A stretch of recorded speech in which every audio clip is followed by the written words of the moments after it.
Jadi mereka menyembah Allah tapi juga menyembah selain Allah. Itu namanya syirik. Tidak seperti persangkaan banyak orang menyangka syirik itu keluar dari Islam. Tidak. Tidak mengenal Allah, tidak. Syirik itu mengenal Allah, bahkan menyembah Allah tapi menyembah juga selain Allah. Itu namanya syirik. Kalimat syirik itu sudah menunjukkan hal tersebut. Karena mana syirik artinya menyekutukan. Menyekutukan Allah dengan selain Allah. Kalau dia tidak menyembah Allah berarti tidak menyekutukan Allah. Ateis secara bahasa tidak dikatakan musyrik. Ateis tidak dikatakan musyrik.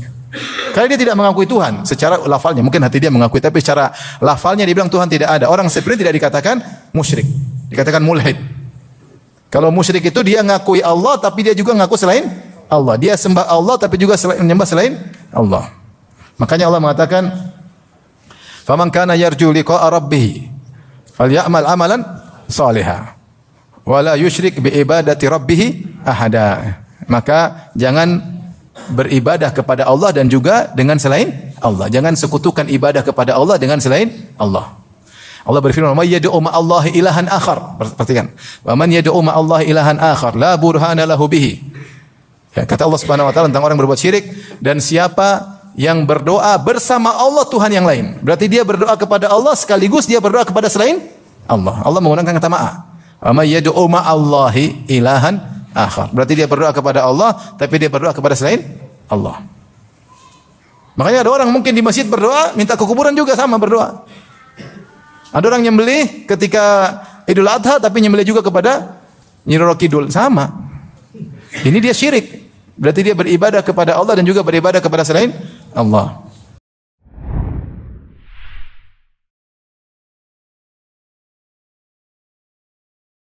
Betapa banyak syirik kecil yang samar tidak disadari. Ya. Makanya Rasulullah mengatakan asyirku fi hadhil ummah kadabibin namlatis sauda fi safatis sauda fi dhulmatil lail. Atau kama qala Nabi sallallahu alaihi wasallam, bahwasanya kesyirikan yang ada pada umatku seperti bekas rayapan semut hitam di atas batu hitam dalam kegelapan malam. Yaitu ada semut hitam berjalan di batu hitam dalam kegelapan malam, bekasnya hampir tidak kelihatan. Jadi banyak yang samar sehingga syirik sebagian disebut dengan syirkul khafi, syirik yang samar. Itu menimpa seorang tanpa dia sadari.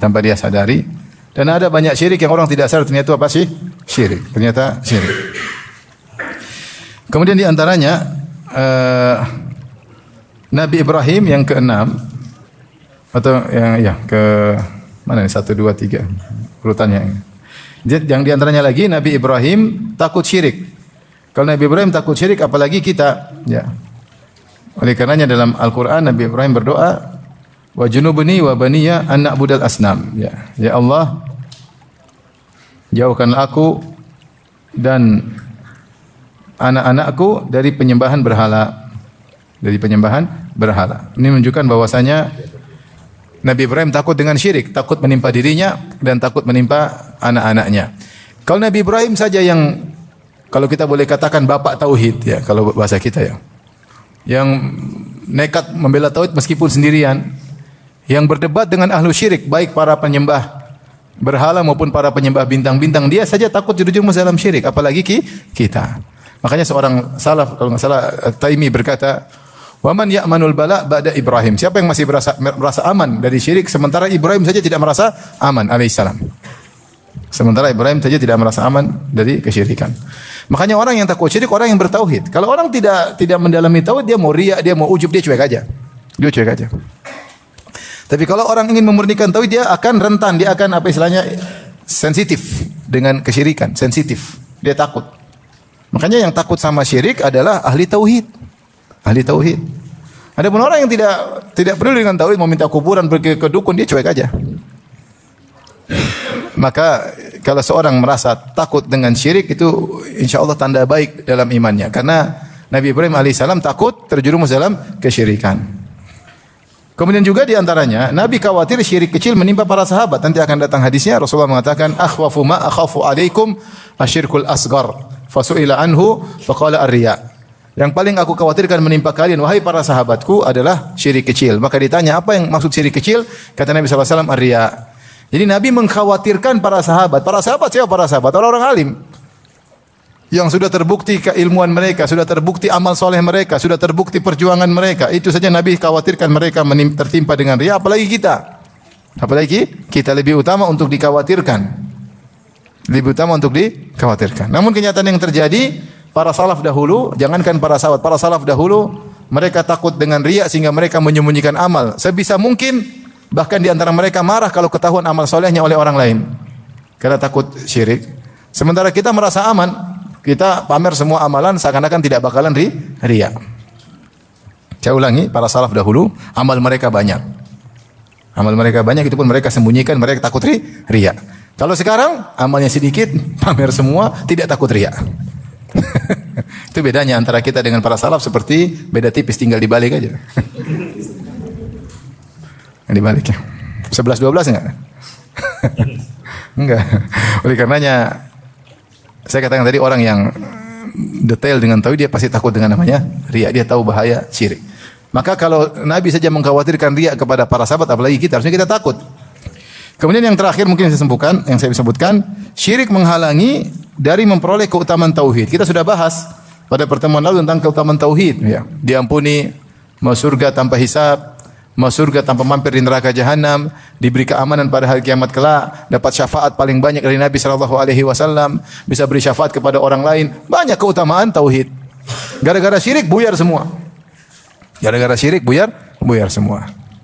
Di antara orang tidak berbuat syirik dapat bonus ampunan tiap Senin dengan Kamis. Kata Nabi SAW, tuftahu abwabul jannah fi kulli yaumil itsnain wal khamis fayughfaru li kulli 'abdin la yusyriku billahi syai'a. Maka dibuka pintu surga setiap hari Senin hari Kamis dan diberi bonus ampunan kepada orang yang hamba tidak berbuat syirik sama sekali. Tidak berbuat syirik banyak keutamaannya. Banyak keutamaannya. Di antaranya masuk surga tanpa mampir neraka, kalau hebat lagi masuk surga tanpa hisab. Nah, kalau seorang terjun dalam syirik itu bisa hilang. Keutamaan itu bisa hilang, maka itu sangat disayangkan. Maka dari sini seorang tidak merasa aman dari bahaya syirik. Dia harus selalu waspada. Dia tidak bisa mengontrol dirinya. Ya, kapan dia ujub, tiba-tiba dia ujub, tiba-tiba dia riya, ya, tiba-tiba dia tidak bertawakal kepada Allah, bertawakal kepada sebab. Itu syirik kecil. Tahu-tahu dia berobat bukan lagi kepada Allah. Ini dokter ini kalau dokter ini sembuh. Dia bilang insya Allah tapi hatinya semua kepada dokter. Itu sudah syirik kecil. Tawakal kepada sebab bukan lagi kepada Allah. Betapa banyak orang seperti itu. Lupa. Seakan-akan kalau dia di PHK dia tidak bakal dapat rezeki lagi. Seakan-akan rezeki dari bosnya. Dia tawakal kepada sebab bukan kepada Allah Subhanahu Wa Taala. Itu percikan-percikan cipratan riya, cipratan syirik kecil yang mungkin tidak kita sadari. Makanya di antara cerita yang menakjubkan ada seorang yang selalu di saf pertama salat. Tiba-tiba dia terlambat, dia datang ke saf 3. Ketika saf 3 dia merasa malu sama manusia. Baru dia sadar ternyata selama ini saf pertama jangan-jangan riya. Harusnya kalau dia terlambat di saf 3 dia malu sama Allah, bukan sama malu sama manusia. Ternyata dia sadar, lah ternyata selama ini saya di saf pertama ingin dipuji. Buktinya ketika saya terlambat di saf ketiga, malunya bukan kepada Allah tapi kepada manusia. Kenapa ngapain malu sama manusia? Berarti selama ini dia mencari tolabul manzilah fi qulubin nas. Berarti selama ini dia mencari kedudukan di hati manusia. Maksudnya kalau orang detail dengan tauhid dia waspada. Dia waspada, dia pasti takut dengan namanya syirik. Inilah di antara sebab-sebab kenapa Syekh Abdul Wahab rahimahullah membuat babun al-khaufu minasyirik, bab tentang takut syirik. Dan ini ciri-ciri para salihin, mereka takut dengan kesyirikan. Mereka waspada dengan syirik, tidak menganggap remeh dosa syirik. Nah, kalau kita sudah takut dengan syirik, tahu akan bahayanya syirik, tentu kita akan berusaha mengenali bentuk-bentuk syirik secara detail yang nanti akan dibahas pada bab-bab berikutnya. Ya, saya menurut kalau nggak salah setelah ini masih ada bab dakwah kepada tauhid, bab tafsir tauhid, setelah itu bab ke-7, jadi bab 5-6 masih tentang tauhid. Bab ke-7 dia mulai masuk pada jenis-jenis syirik seperti jimat, yang lain-lain mulai dia masuk. Tapi ini sebagai pengantar. Kalau orang takut dengan syirik, maka dia berusaha mengenali jenis-jenis kesyirikan secara detail untuk dia hindari. Taib, kita lanjut. Ini sudah paham ya? Insyaallah kita lanjut. Ya. Definisi syirik. Syirik, apa definisi syirik? Syirik secara bahasa diambil dari al-isyrak. Al-isyrak adalah menyekutukan. Syarikah, persekutuan. Kita ngerti, ya. Beda kalau sudah kamu jangan syirik. Kalau kita jangan syirik maksudnya jangan hasad. Jadi syirik beda dengan versi bahasa Indonesia. Kalau syirik bahasa Indonesia jelas ya. Jangan hasad. Jangan jelas ya. Jealous apa? Jealous. Oh, bagaimana bunyinya? Jealous. Jadi itu syirik versi kita. Tapi yang dimaksud syirik sini maksudnya mempersekutukan. Seperti kita dalam syarikah, syarokah, al-isyraq, ini sama maknanya. Ya, ini maknanya mensekutukan, menduakan, menigakan, mengempatkan, namanya mensekutukan. Dan dari kalimat syirik, makanya katakan syirik, asyirku billah, mensyirikan, mensekutukan Allah dengan selain Allah Subhanahu wa taala. Dari kalimat sendiri al-isyraq atau syirik menunjukkan orang yang berbuat syirik itu dia beribadah kepada Allah tapi dia beribadah juga kepada selain Allah. Bukan dia tidak beribadah kepada Allah. Musyrikin itu adalah yang menduakan Allah, mensekutukan Allah. Disebut oleh San'ani dalam kitabnya menjelaskan tentang makna syirik, tentang makna syirik ya. Tathhirul I'tiqad. Judulnya kitabnya Tathhirul I'tiqad. Ya. Maka itu yang kenyataan kita lihat bahwasanya orang musyrikin Arab dahulu mereka menyembah Allah tapi mereka juga menyembah selain Allah. Mereka juga tawaf, mereka juga haji, mereka juga umrah, mereka juga bernazar kepada Allah tapi nazar juga kepada selain Allah. Ya. Mereka mengirim hewan untuk disembelih di Mina tapi mereka juga menyembelih kepada berhala. Ya. Mereka juga bernazar untuk seperti Umar bin Khattab ketika masih musyrik dia pernah bernazar untuk iktikaf di Masjidil Haram. Dia tanya Rasulullah bagaimana saya pernah bernazar kepada Allah waktu masih musyrik. Kata Nabi aufi binadrik, tunaikan nazar. Jadi mereka menyembah Allah tapi juga menyembah selain Allah. Itu namanya syirik. Tidak seperti persangkaan banyak orang menyangka syirik itu keluar dari Islam. Tidak. Tidak mengenal Allah, tidak. Syirik itu mengenal Allah bahkan menyembah Allah tapi menyembah juga selain Allah, itu namanya syirik. Kalimat syirik itu sudah menunjukkan hal tersebut karena mana syirik artinya menyekutukan Allah dengan selain Allah. Kalau dia tidak menyembah Allah berarti tidak menyekutukan Allah. Ateis secara bahasa tidak dikatakan musyrik. Ateis tidak dikatakan musyrik. Karena dia tidak mengakui Tuhan secara lafalnya. Mungkin hati dia mengakui tapi secara lafalnya dia bilang Tuhan tidak ada. Orang seperti tidak dikatakan musyrik. Dikatakan mulhid. Kalau musyrik itu dia ngakui Allah tapi dia juga ngaku selain Allah. Dia sembah Allah tapi juga menyembah selain Allah. Makanya Allah mengatakan, "Faman kana yarju liqa'a rabbih falyamal amalan shalihan wa la yusyrik bi ibadati rabbih ahada." Maka jangan beribadah kepada Allah dan juga dengan selain Allah. Jangan sekutukan ibadah kepada Allah dengan selain Allah. Allah berfirman, "Man yad'u ma'allahi ilahan akhar." Perhatikan. "Wa man yad'u ma'allahi ilahan akhar la burhana lahu bihi."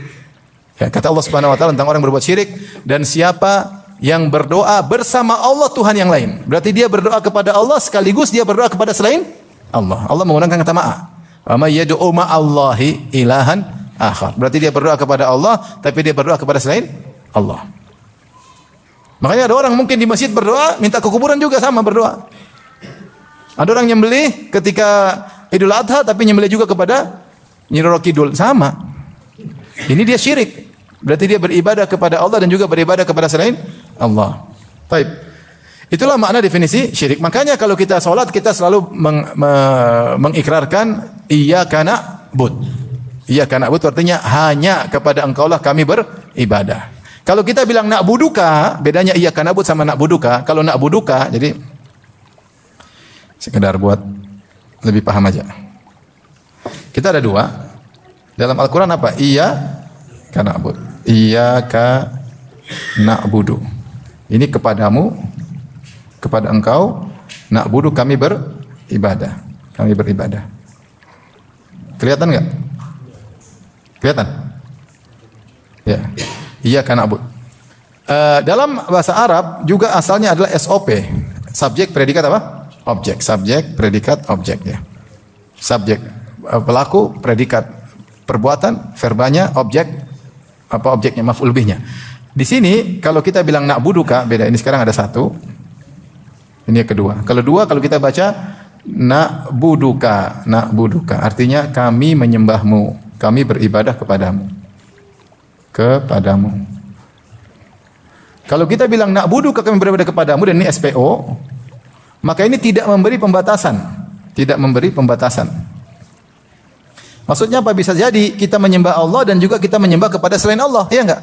Kami menyembah Engkau ya Allah, tapi tidak menafikan kita menyembah kepada selain Allah. Maka Allah rubah. Allah tidak bilang na'buduka, tapi Allah mengatakan iyyaka na'bud. Iyyaka na'bud itu objeknya dimajukan. Objeknya dimajukan sebelum SP dimajukan seperti ini. Jadi objek dulu baru subjek predikat. Ini objek baru subjek apa? Predikat. Objek dulu dari kanan ke kiri. Objek dulu baru subjek predikat. Ketika objek didahulukan sebelum subjek predikat dalam bahasa Arab menunjukkan hasar, pembatasan. Kalau ini artinya hanya, ada hanya. Hanya kepadamulah kami beribadah.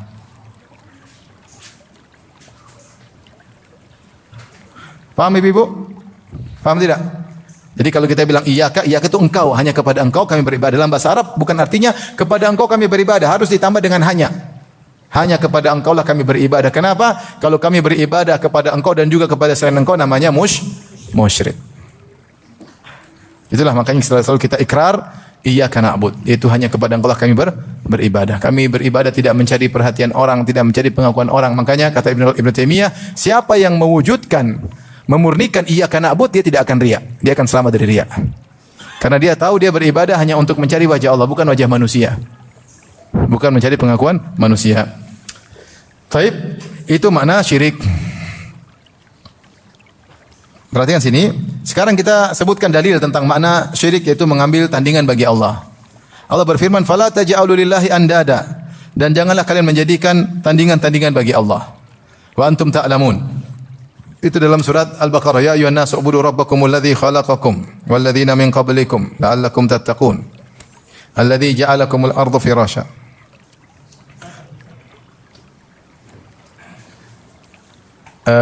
Lihat, silakan buka surat Al-Baqarah ayat 21 sampai 22 ya. Ayat 21 sampai 22. Al-Baqarah datang dari pertama alif lam mim dzalikal kitabul la raiba fihi, tidak ada perintah. Perintah pertama yang turun dalam surat Al-Baqarah adalah perintah bertauhid dan tidak berbuat apa? Syirik. Sebelumnya cerita orang munafik, orang beriman, orang kafir, orang munafik. Setelah itu baru Allah masuk pada perintah pertama. Saya bacakan, "Ya ayyuhan nasu ubudu rabbakumul ladzi khalaqakum wal ladzina min qablikum la'allakum tattaqun." Wahai orang yang beriman, sembahlah Rabb kalian yang telah menciptakan kalian dan juga menciptakan nenek moyang kalian agar kalian bertakwa. Kemudian Allah sebutkan tentang Allah, "Alladzi ja'ala lakumul arda firasya," yang telah menjadikan bumi hamparan bagi kalian, bisa kalian tinggalin ya. "Was-samaa'a binaa'a," dan menjadikan langit sebagai bangunan yang tinggi, yang kokoh, yang menjadi atap bagi kalian. "Wa anzala minas samaa'i ma'an," dan kami turunkan dari langit air hujan. "Fa akhraja bihi minats tsamarati rizqan lakum," dengan air hujan tersebut kami tumbuh-tumbuhkan buah-buahan untuk kalian. Setelah itu Allah tutup, "Fala taj'alu lillahi andada wa antum ta'lamun." Kalau begitu jangan ambil tandingan-tandingan bagi Allah sementara kalian mengetahui. Buka tafsir ayat ini. Semua ahli tafsir mengatakan maksudnya, kalian sudah tahu wahai kaum musyrikin Arab, Allah yang menciptakan kalian, Allah menciptakan nenek moyang kalian, Allah menciptakan bumi, menghamparkan bumi, Allah tinggikan langit, Allah turunkan hujan, Allah tumbuhkan tumbuhan buat kalian. Kalau kalian sudah tahu begitu, jangan ambil tandingan bagi Allah. Itu jangan beribadah kepada selain Allah bersama Allah. Itu maksudnya. Tandingan berarti apa? Mensekutukan. Beribadah pada Allah, beribadah juga kepada selain Allah. Kenapa demikian? Karena yang memberi kalian segala kenikmatan hanya Allah semata. Maka dia saja yang berhak untuk diibadahi. Kecuali Tuhan-Tuhan lain juga ikut menciptakan, ikut menurunkan hujan, ikut menciptakan kalian. Maka kalau dia ikut menciptakan, dia juga diibadahi.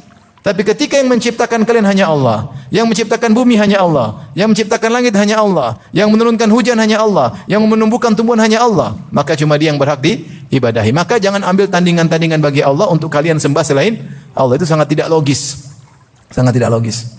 Saya bilang, kalau ada yang menciptakan saya dua zat, Allah dan yang lain, saya akan sembah dua-duanya. Karena yang menciptakan saya dua zat, tapi yang menciptakan saya cuma Allah. Maka bagaimana kemudian disembah selain Allah? Maka di sini ada kalimat andadan. Anda dan tandingan. Nah, datang dalam satu hadis ketika ada seorang memuji Nabi dengan berkata, "Masya Allah wa syi'ta." Ya Rasulullah, karena kehendak Allah dan kehendakmu. Karena kehendak Allah dan kehendakmu, di sini Rasulullah larang, Rasulullah marah karena menggandengkan kehendak Allah dengan kehendak Nabi adalah kurang beradab kepada Allah. Ya. Maka Rasulullah mengatakan, "Aja'altani lillahi niddan?" Apakah kau menjadikan aku tandingan bagi Allah sampai kau bilang, "Masya Allah wa sya'a Muhammad," atas kehendak Allah dan kehendak Muhammad. "Qul masya Allah wahdah." Katakanlah atas kehendak Allah semata. Jangan bilang karena kehendak Allah dan karena Muhammad. Tidak boleh. Rasulullah larang. Rasulullah mengatakan, "Aja'altani lillahi niddan," kau ingin jadikan aku tandingan bagi Allah? Gimana saya mau jadikan bagi Allah? Saya makhluk. Dalam riwayat yang lain kata Nabi sallallahu alaihi wasallam, "Ajaltan lillahi idlan," kau jadikan aku penyeimbang bagi Allah. Idlan, dua idel. Idel itu apa? Kalau misalnya kita ambil korma, taruh dua keranjang di himar, di dongki, apa namanya? Keledai. Bukan kedelai kan? Keledai. Kita taruh keledai dua keranjang, itu namanya idlan. Harus seimbang supaya keledainya bisa berjalan dengan tenang. Maka sebelah sini 5 kilo, sini juga 5 kilo, 10 kilo, sini juga 10 kilo. Itu namanya idel-idel. Maka Rasulullah berkata, apa kau ingin menjadikan aku penyeimbang bagi Allah seakan-akan aku seimbang setara dengan Allah? Sehingga kau mengatakan atas kehendak Allah dan atas kehendakmu, wahai Rasulullah. Rasulullah larang. Itu namanya nid, menjadi tandingan bagi Allah. Maka dalam hadis yang lain ketika Rasulullah SAW ditanya tentang dosa paling besar, kata Rasulullah SAW, anta ja'ala lillahi niddan wa huwa khalaqak. Engkau mengambil tandingan bagi Allah, yaitu kau beribadah kepada Dia dan beribadah kepada Allah, padahal yang ciptakan engkau hanyalah Allah. Padahal yang ciptakan engkau hanyalah Allah. Inilah sebab kenapa syirik dosa paling besar.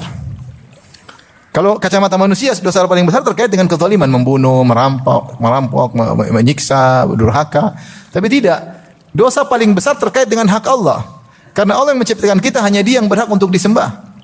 Dan kita diciptakan untuk beribadah kepada Dia. Tujuan kita ini diciptakan apa? Wa ma khalaqtul jinna wal insa illa liya'budun. Tujuan kau diciptakan untuk beribadah kepada Allah. Ternyata kau justru bukan beribadahnya kepada Allah, kau melenceng, justru kau beribadah kepada selain Allah. Makin dosa paling besar. Dosa paling besar. Allah yang menciptakan kau sendirian, kemudian engkau juga menyembah kepada selain Allah. Maka makna syirik secara terminologi, secara istilah, ittikhadun niddi ma Allah, mengambil tandingan bagi Allah bersama Allah, ya. Bagi Allah, itu dia mengambil tandingan bagi Allah bersama Allah. Dan ada lafal-lafal yang mirip, an-nid, al-idl, al-mithl, asy-syabih. Ini semua terlarang bagi Allah Subhanahu wa taala. Nah, secara istilah ada sebagian ulama menyimpulkan syirik itu adalah taswiyatu ghairillah billah fima huwa min khasaisillah. Menyamakan selain Allah dengan Allah pada perkara-perkara yang merupakan kekhususan Allah. Itu namanya syirik. Syirik menyamakan selain Allah, menyamakan makhluk dengan Allah pada perkara-perkara yang merupakan kekhususan apa? Allah. Kekhususan Allah banyak. Mencipta hanya kekhususan Allah. Ada yang bilang ada yang cipta selain Allah, syirik. Mengatur alam semesta itu kekhususan Allah. Ada yang bilang ada yang ikut atur alam semesta, maka dia syirik.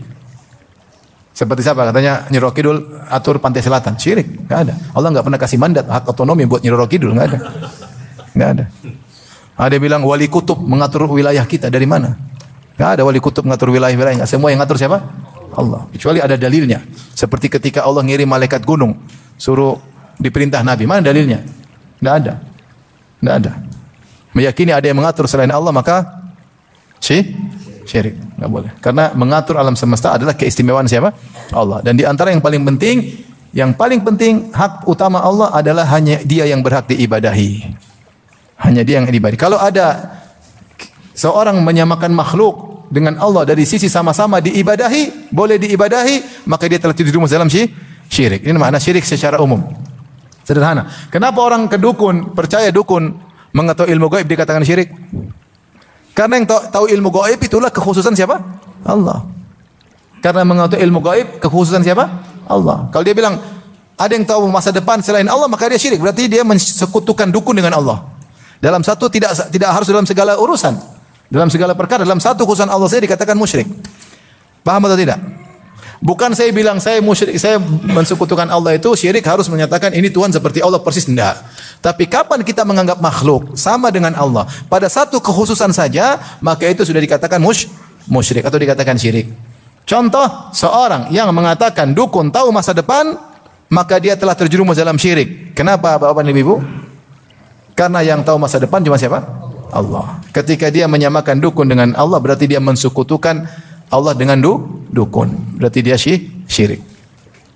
Ini definisi syirik yang mencakup seluruh model kesyirikan, yaitu menyamakan makhluk dengan Allah pada perkara-perkara yang merupakan kekhususan Allah Subhanahu wa taala, terkait dengan rububiyahnya, terkait dengan uluhiyahnya, terkait dengan asma wa sifatnya.